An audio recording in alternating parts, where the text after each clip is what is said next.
The content of this podcast is provided for general informational purposes only and is not intended as, nor should it be considered a substitute for professional medical advice.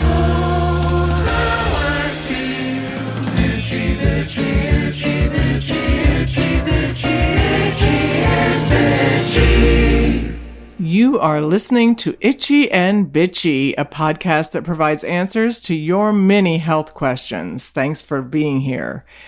On a daily basis, I have patients who are concerned about their thin and brittle nails. They usually assume that they have a problem with their thyroid, which is certainly one thing that can cause nail problems, but there are many other reasons for having issues with your nails. I will not go into all of the types of nail disease because it would probably bore you to death, but I will discuss the most common issues I see. Let's start with nail brittleness, which can be caused by aging. I know no one wants to hear this, but our nails get thinner and break more easily as we get older. So it can just be an effect of getting older.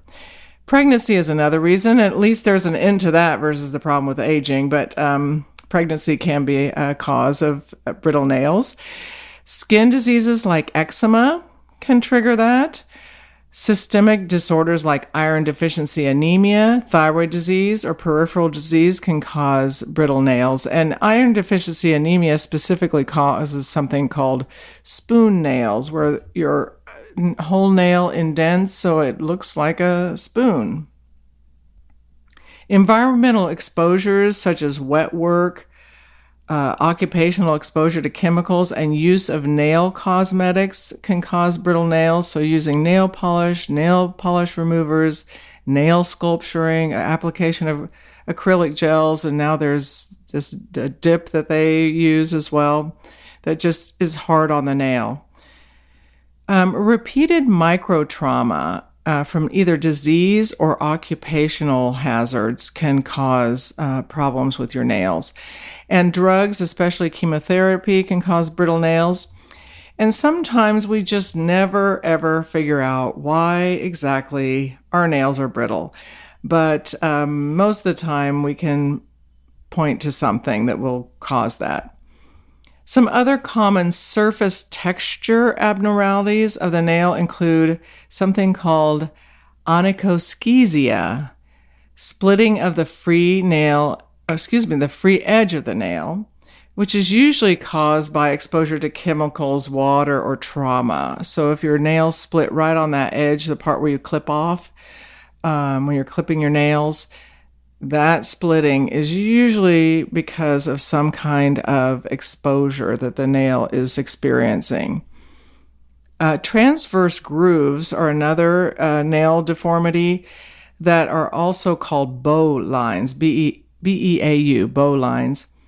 And they're ridges that go across the nail. So not up and down the length of the nail, but across the nail. And this is caused by damage to the nail matrix, what we often call the nail bed, where the nail forms. And the damage can be due to a localized trauma like manicures, habitual picking or biting of the nail, or dropping a rock on your hand or foot, or ill-fitting footwear.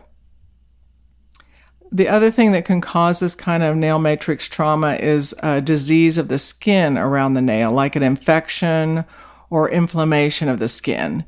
And drugs like retinoids or chemotherapy agents, again, can cause some nail matrix damage and trigger that transverse or groove across the nail. The other thing is viral infections like hand, foot, and mouth disease. And if any of you have children out there, you probably have all experienced personally hand, foot, and mouth disease. And during that viral illness or other viral illnesses, it can stunt the nail matrix, and it stops growing for a while. And then when it starts growing again, we end up with that ridge. Longitudinal grooves are also something that can develop, and these are ridges that go the length of the nail. And this condition usually results from a temporary defect of matrix function of unknown etiology or cause. So trauma, including habitual nail picking, has been implicated as a causative factor in some cases. So if you are like me, I don't pick my nails, but I'm very hard on my hands. I do a lot of projects around the house, etc. If you're doing things like that, causing trauma to the nail matrix, these ridges will occur. I mean, mine have become very much like miniature washboards at the end of my finger. They're quite ridged. When those longitudinal grooves result in splitting at the end of the nail, it is called onychorexis. And I see a lot of people with that complaint where it's splitting right at the edge. Pitting this looks just like what you would imagine. There are little divots in the nail. So we can get pitting all throughout the nail. And when we see nail pitting in patients, it's usually caused by psoriasis or eczema or sometimes alopecia areata. So that's a form of hair loss, a specific form of hair loss. And some people who have that form of hair loss will also have pitting in their nails. Trachyonica. This is basically a problem with a combination of all the textural nail changes I just listed. So you thought one was bad, but the nail has roughness, excessive longitudinal ridging, pitting, thickening of the cuticle, and brittleness at the edge of the nail.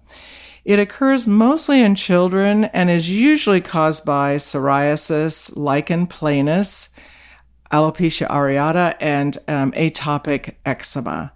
And lichen planus is an inflammatory process that can cause multiple nail problems. We can also get color changes of the nail, and those can tell us something about underlying diseases, those changes in color. We have something called leukonychia, and leukonychia is the name of nail changes that cause part of the nail to be white, and I mean really white. And I'm not talking about the part that you clip off when you clip your fingernails. It's it's on the plate that lies over the nail bed. Depending on what parts of the nail are really white, it can help us determine what the underlying problem is, and we can see it in chronic kidney disease and in liver disease. And there are some genetic factors that can cause that whiteness of nail, depending again on its presentation. If you have a brown or black streak that goes the length of the nail, this is called longitudinal melanonychia. This can be a normal finding in individuals with darker skin, but if there is only one nail involved, it could be a melanoma under the nail and needs to get evaluated. We can also get squamous cell carcinoma under the nail. That doesn't have that brown or black streak, but we usually have a redness or a lesion that's right next to the nail. So we can get squamous cell carcinoma near or under the nail. Nail thickening is another common problem, and the most common cause of this problem is fungal infection. And I'm sure many of you know what I'm talking about when the nail gets thickened and yellow, and it looks like there's a bunch of gunk under the nail. It's pretty common, especially in the feet, because our feet, when they're in shoes, tend to get warm and moist, and fungus loves that environment. So nail fungus in the feet is really common. And this can be treated with oral prescription medications. We usually do a terbinafine, 250 milligrams daily for 90 days, assuming all your liver function is normal. And another option is a topical prescription.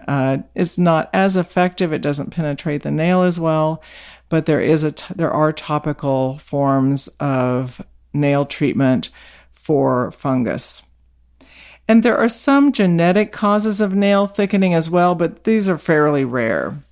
Onycholysis is something I see fairly frequently, And sometimes when someone has undiagnosed thyroid disease, either hyper or hypothyroidism, either too much thyroid or too little thyroid hormone, or if the thyroid replacement dose is too high or too low in someone who is getting thyroid replacement, we will see this problem, which is when the nail at the nail edge, the part you clip off, again, can be lifted up because it has loosened from the nail bed. So if you have this problem and you are on thyroid med, you may need to get your serum levels checked to make sure you're on the right dose. If you're not on a thyroid med, this could be a very early sign of thyroid disease, so getting thyroid labs done is really recommended.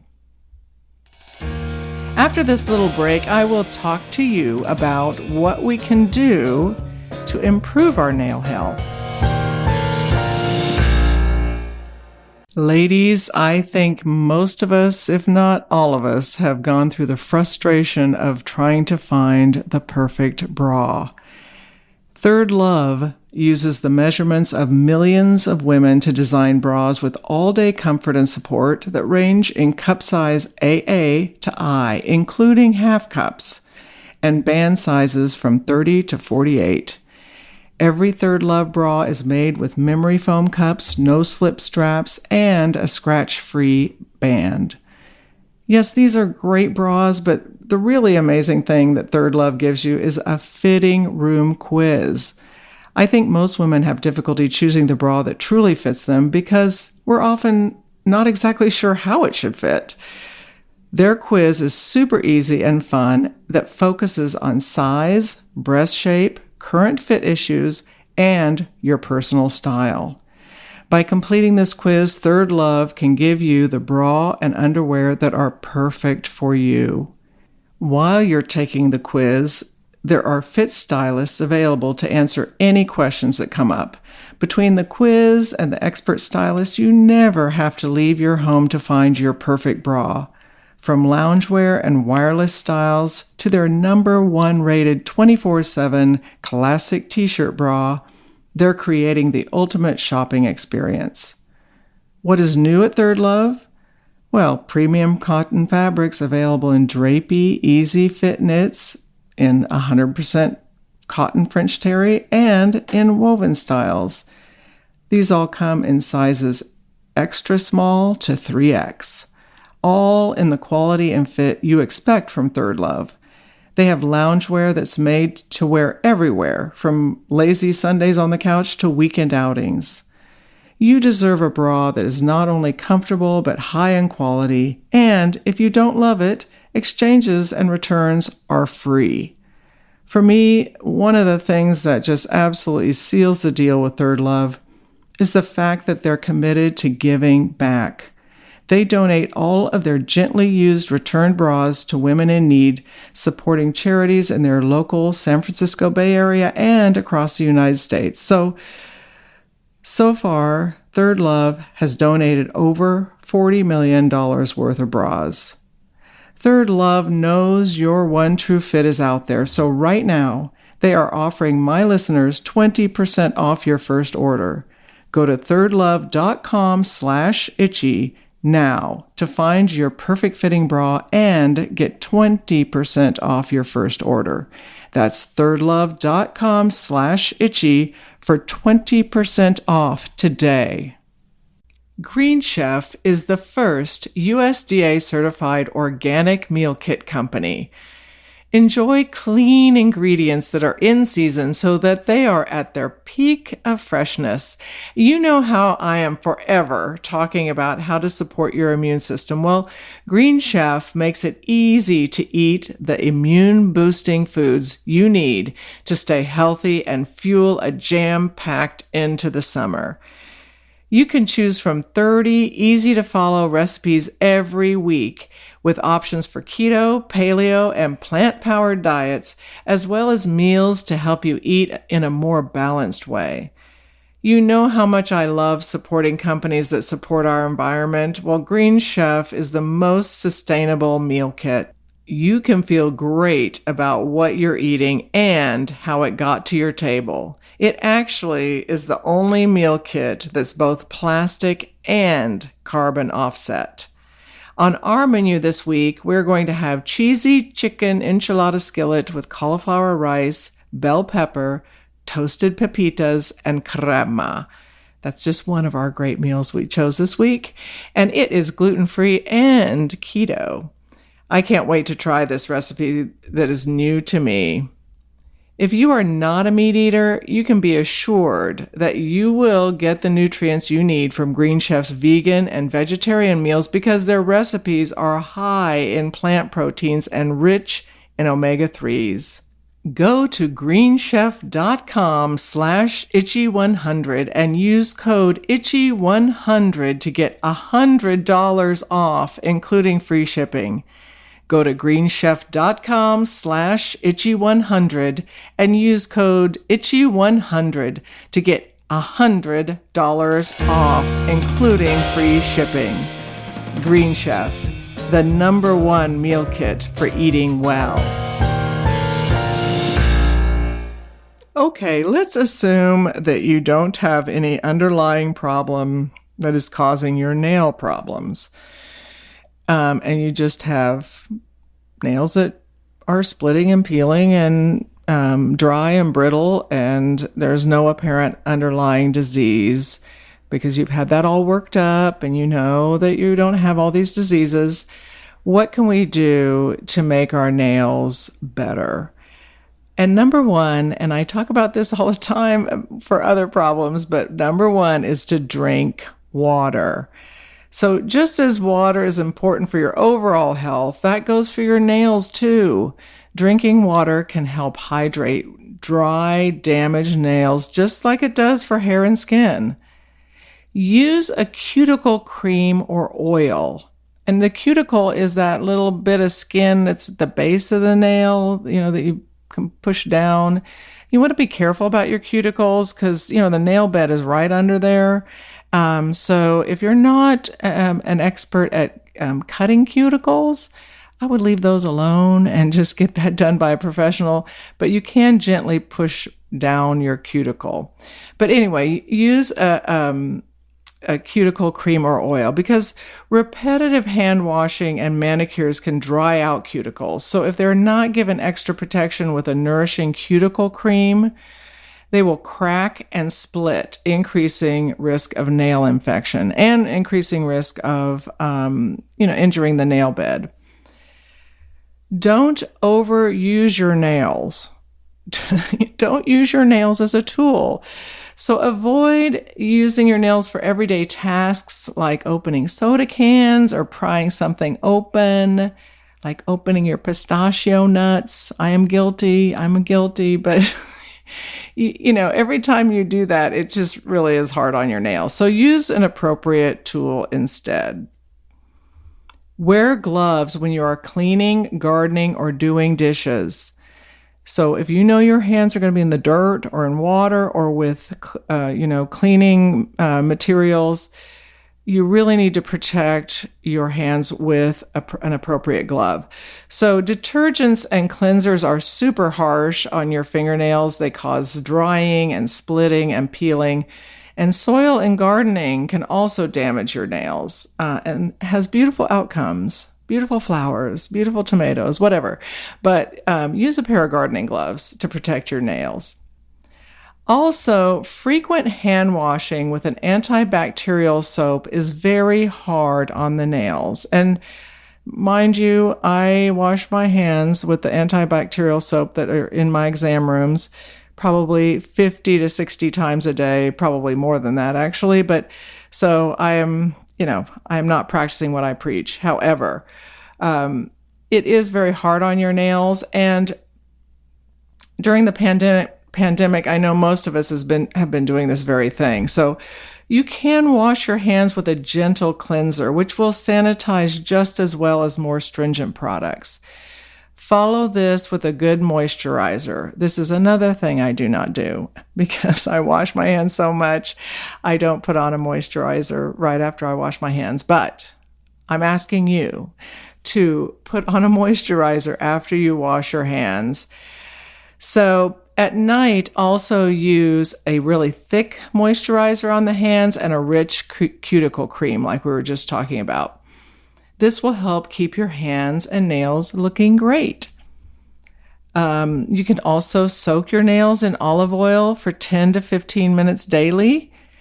And then once you've done that for a month of daily use, you can soak them twice a week for 10 or 15 minutes. And this really helps your nails. Try to ditch the nail polish remover containing acetone and try to use nail polish remover no more than once or twice a month. Especially acetone is really, really hard on your nails. So try to find one that does not have acetone. They're out there. I think Bare Naked is a company that has one. They exist. So one that does not contain acetone, and then only use it once or twice a month. You can also start using an over-the-counter treatment like Sally Hansen Miracle Cure for severe problem nails. That's the name of the product. It's quite long. Sally Hansen Miracle Cure for Severe Problem Nails, which contains protein and antioxidants. And applying protein to the nail can help strengthen it. And also making sure you get enough protein in your diet can help your nails.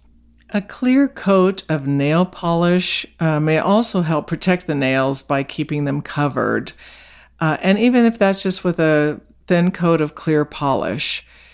An alternative to using nail polish is to waterproof them with a high-quality oil that contains jojoba or squalene, preferably a plant-based squalene. We want that oil to penetrate the coating and the nail surface so that the oil is able to lubricate individual nail cells, which will improve flexibility and make the nail less susceptible to damage from water and other chemicals. Again, both methods just help put a barrier there between water and chemicals and your nail. A good product option is CND Solar Oil. CN as in Nancy, D as in dog, Solar oil. So it's SOLAR oil.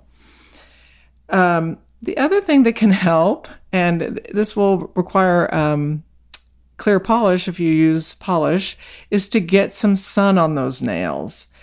To repair damaged nails, sunlight is sometimes the best answer. And we use sunlight for other skin problems, eczema, psoriasis, all that clears up better when we're out in the sun.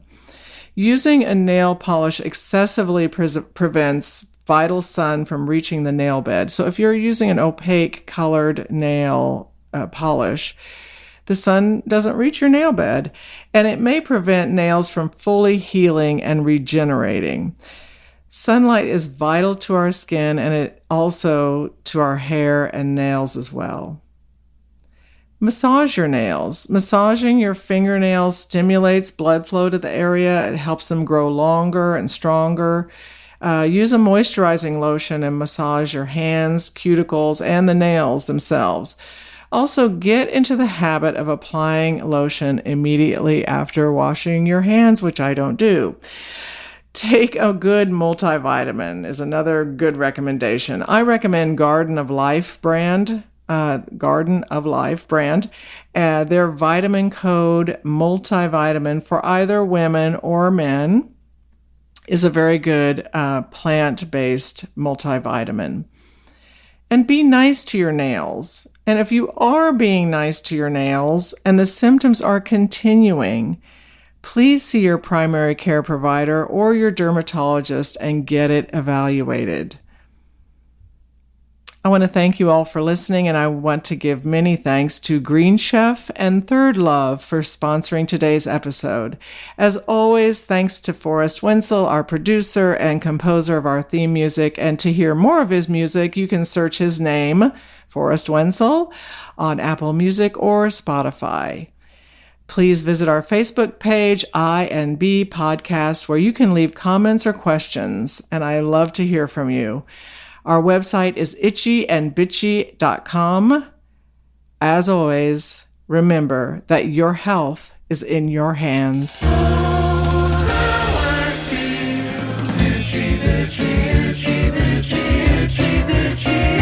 and bitchy.